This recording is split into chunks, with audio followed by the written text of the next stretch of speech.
Buenos días, mi nombre es Juan Diego Alejandro Traslaviña Hernández. Soy del curso de Ingeniería Multimedia junto a mis compañeros, que también más adelante van a ver en el video. Y les venimos aquí a entregar esta presentación, mostrar esta presentación de capas de modelo OSI. Bueno, primera capa, capa de física. Bueno, antes de comenzar tenemos que saber qué es un modelo OSI, un modelo de interconexión de sistemas abiertos. Estas son sus siglas, pues en inglés sería diferente.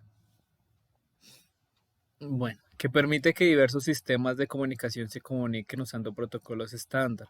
Básicamente podemos compararlo como un módem o un computador o un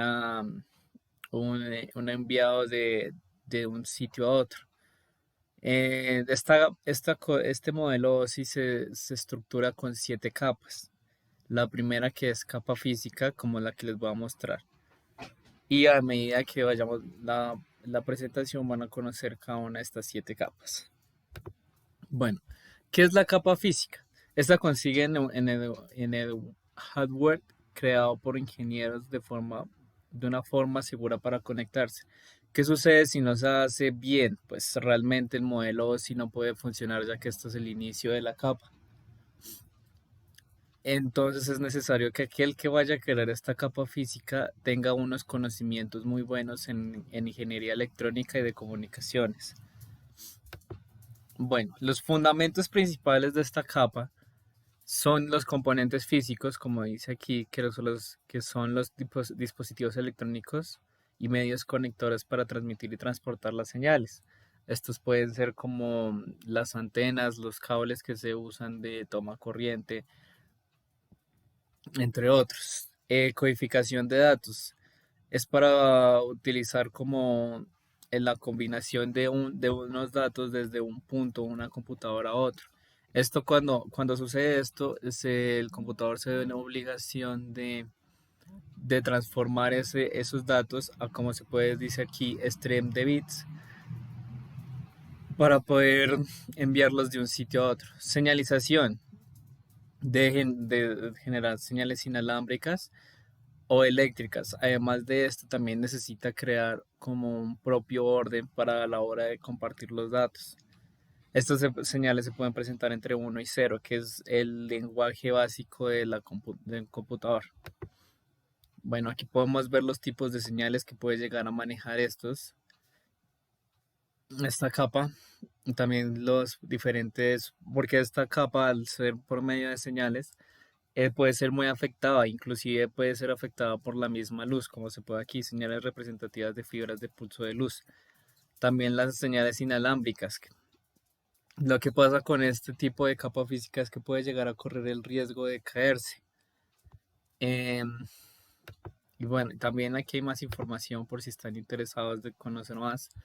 Mostraré aquí porque es la capa física, no es solo esto básico, sino también la forma externa, que es decir, el tipo de cables que tú vayas a manejar, el tipo de sitio donde lo vayas a colocar, la señalización, absolutamente todo depende de que esta capa funcione. También hay una posibilidad de que alguna partícula X le pueda llegar a cambiar esta señalización de unos y ceros y convertirlo a uno. Y lo que puede pasar puede ser un poco peligroso dependiendo de la máquina a la que termine siendo afectado. Entonces, como ejemplo aquí, como se dice, medios de cobre, cómo pueden ayudarle el cobre, si es buena utilización o no es tan buena utilización. Eh, Cables de trenzado, bueno, etcétera. Y esta sería la capa física.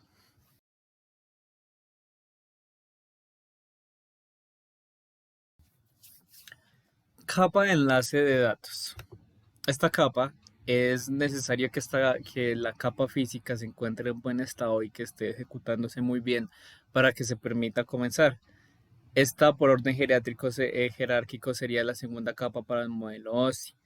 Esta proporciona transmisión de datos confiable de datos por medio y con ayuda de la capa física. Por eso es muy necesario que sirva la capa física.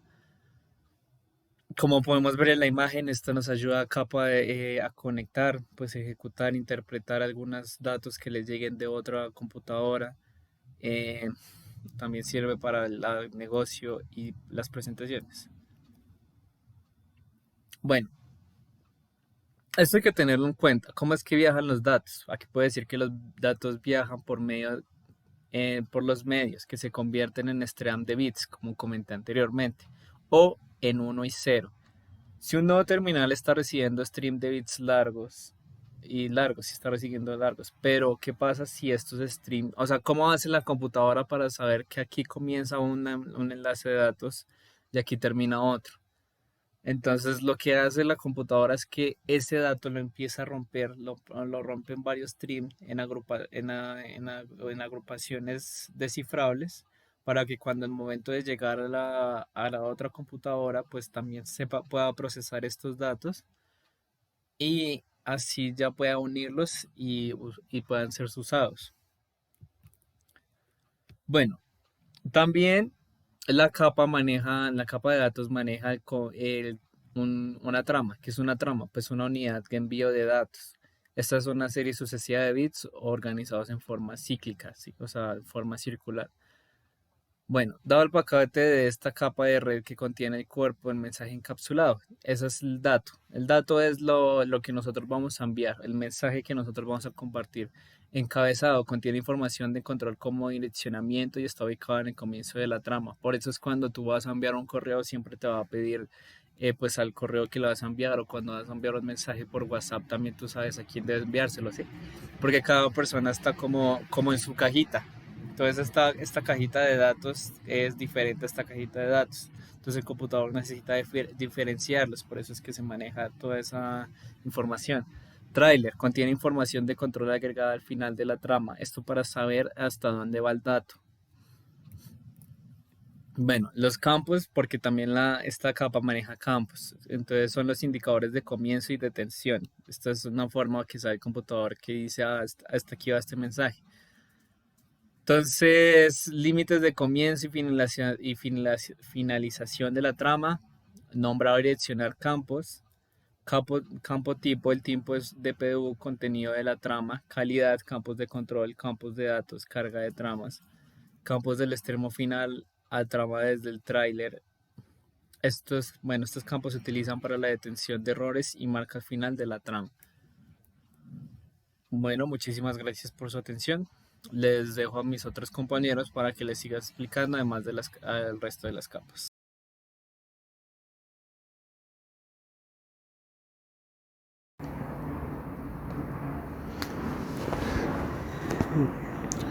Cordial saludos, mi nombre es Camilo Andrés Abogal Bautista, estudiante de la UNAD en Ingeniería Multimedia.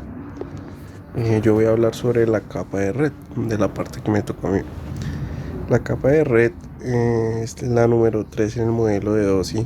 Se encarga de transferir datos que inician desde el host hasta el host que los utiliza a través de varias redes independientes. En la capa de red determina hacia dónde van, si es a la capa de transporte o a la capa de enlace de datos. Para esto se utiliza 4 procesos, los cuales son direccionamiento, encapsulamiento, enrutamiento, desencapsulamiento. Tenemos el enrutamiento estático, que son las rutas de las redes remotas. Para configurar manualmente el router existen estos comandos: el route add, route delete y el route chance. El enrutamiento dinámico. Entre los protocolos de enrutamiento comunes se incluyen el protocolo de información de enrutamiento, el RIP, el protocolo de enrutamiento del Gateway interior mejorado, el EIGRP, o el Upper Shortcut Path First o SPF. Esa fue la capa de red.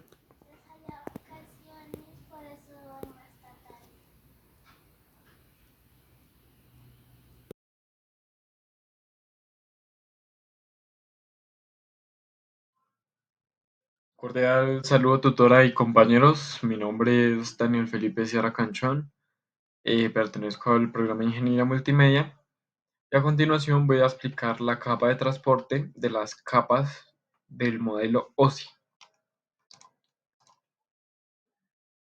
¿Qué es la capa de transporte? La capa de transporte es un proceso que se encuentra en la mitad de todos los procesos del modelo OSI. Se encarga de la conexión extremo a extremo y la fiabilidad de los datos.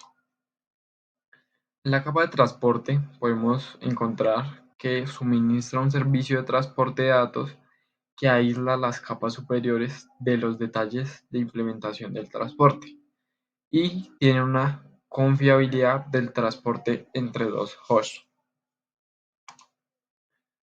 También mantiene y termina adecuadamente los circuitos virtuales. Utiliza dispositivos de detección y recuperación de errores de transporte.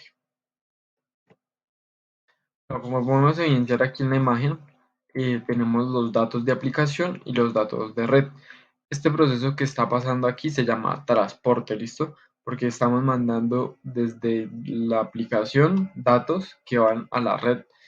O sea, tenemos acá un emisor y acá un receptor.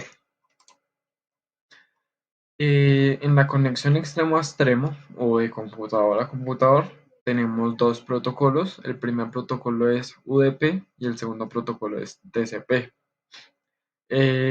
Digamos que la capa de transporte elige el protocolo que sea confiable o no confiable, dependiendo del caso, y se pone en un formato correcto para su receptor. La capa de transporte, eh, como su nombre nos indica, transporta datos, entonces necesita un emisor y un receptor. Este proceso de emisor y receptor se puede realizar con varios datos al mismo tiempo. Mientras yo estoy haciendo aquí una tarea, se puede ejecutar otra y otra, y este proceso de multitareas se le denomina multiplexación. Entonces encontramos el primer protocolo, que es el TCP o protocolo de control de transmisión. Este protocolo, ¿qué nos permite? Nos permite asegurar la fiabilidad de los datos, ¿sí? Que estén libres de errores, y divide los datos en segmentos para que sea más rápido. Entonces, al generar estos segmentos, hay posibilidad de que se realice una sobrecarga de información, y de pronto nos demore el proceso, pero este es un proceso muy confiable y también depende de las características de la CPU, de donde está emitiendo la información y donde está recibiendo la información. También tenemos el protocolo UDP o el protocolo datagrama de usuario. Es un protocolo más rápido, pero entonces el protocolo no es muy confiable, ¿sí? Este protocolo es muy rápido, pero no es tan confiable. O sea, el emisor lo envía, pero no sabe si llega al receptor. Entonces, como para poner un ejemplo más claro, podemos hacer un envío, ¿verdad? Entonces yo hago un envío, el camión lo transporta y al llegar al destinatario, el destinatario no está en la casa, ese envío me queda en un correo, ¿listo? Entonces la persona que me recibe ese paquete tiene que verificar su correo si llegó o no llegó. Mientras que pasa lo contrario con la TCP, con el protocolo TCP, el paquete lo envío, se transporta y les llegan a las manos. Se demora un poco más, pero es mucho más confiable, ¿listo? Y para terminar, tenemos acá los subprocesos que van en las etapas, ¿listo? Entonces tenemos el envío y el recibido, que el envío se llama DEFIN, el recibido se devuelve la información, nos lo reciben, se llama ACK, y el siguiente proceso es lo mismo, envío DEFIN, lo reciben y lo vuelvo a enviar, que se llama ACK, recibió ACK, ¿listo? Entonces así funciona digamos con el computador. Muchas gracias.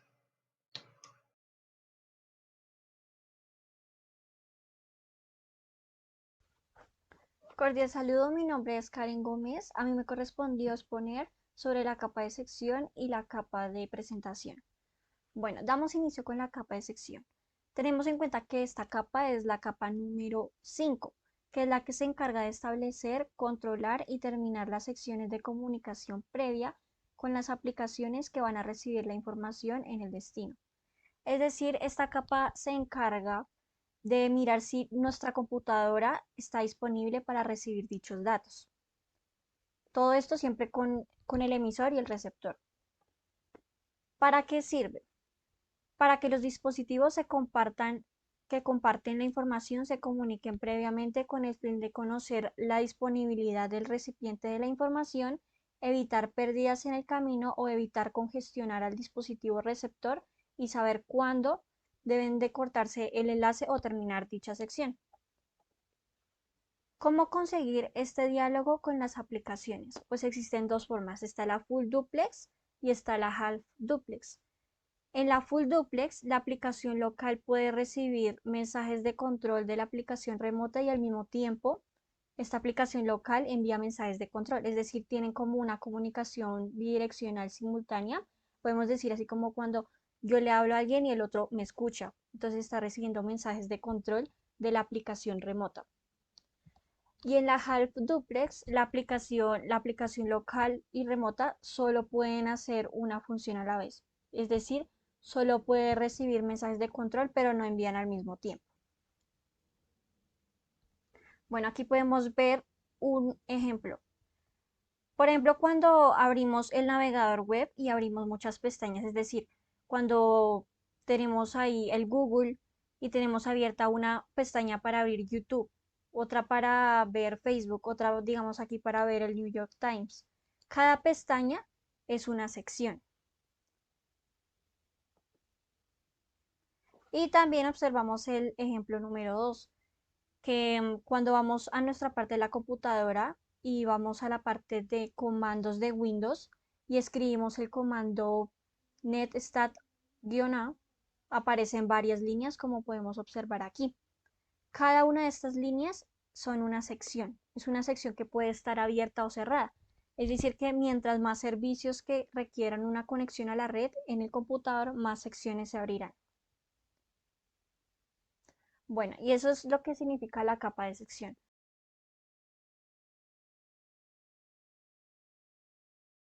Ahora vamos con la capa de presentación. Esta es la que se encarga de la representación de la información de los datos que se generan en la capa de aplicación. Es decir, cómo la información será mostrada en los equipos de la red, ya sea en texto, imágenes, sonido o video. Esta capa tiene tres funciones. Primero, el formateo de los datos. Segundo, tenemos que cifrar estos datos. Y tercero, tenemos que comprimirlos. Entonces, vamos primero con la primera función, formatear los datos. Este método es el método que permite convertir el lenguaje de alto nivel como el nuestro en un símbolo de otro sistema de representación de códigos binarios como un tipo de traducción de datos. Pues en el mundo existen hasta el momento hay como 7100 idiomas distintos en el mundo.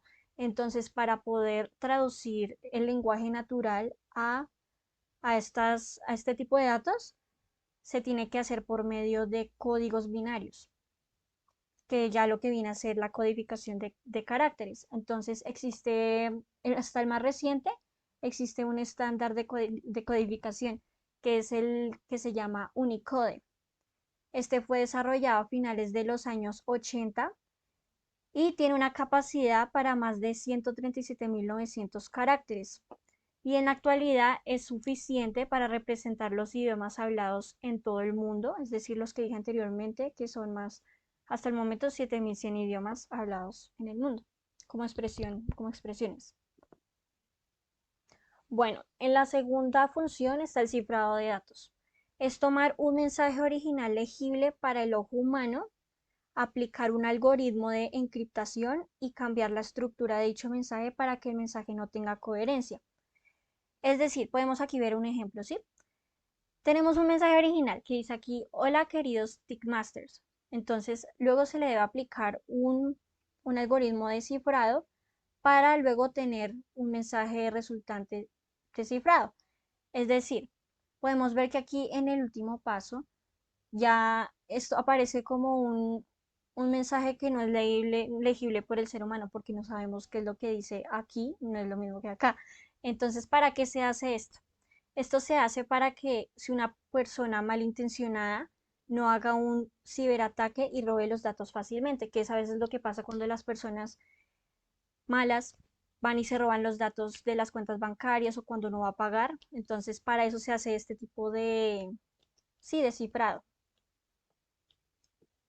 para que no se vean los valores. Y la tercera función tenemos la compresión de los datos. Entonces se comprimen estos datos por medio de un algoritmo para que no ocupen o saturen mucho espacio en la red. Esto se le llama como un token. Entonces, ¿qué hace esto? Con el algoritmo se buscan cadenas que se repitan constantemente dentro de los datos traducidos y estos mismos son sustituidos por un token que identifica a la cadena repetida. Por ejemplo, aquí se encuentra un texto, ¿sí? Que dice, hola queridos Tickmasters, hola, hola, ¿cómo están? Hola, hola amigos. Podemos ver que la palabra hola es la que se repite, ¿cierto? Entonces, como esta palabra es la que más se repite, se sustituye por un carácter único, que en este caso sería la A. Y este A es lo que se le llama un token. Y esto se hace pues para reducir y que ocupe menos espacio al entrar a la computadora. Esto ha sido por las capas de sección y aplicación. A continuación damos paso a nuestro compañero Juan Sierra con la capa de aplicación.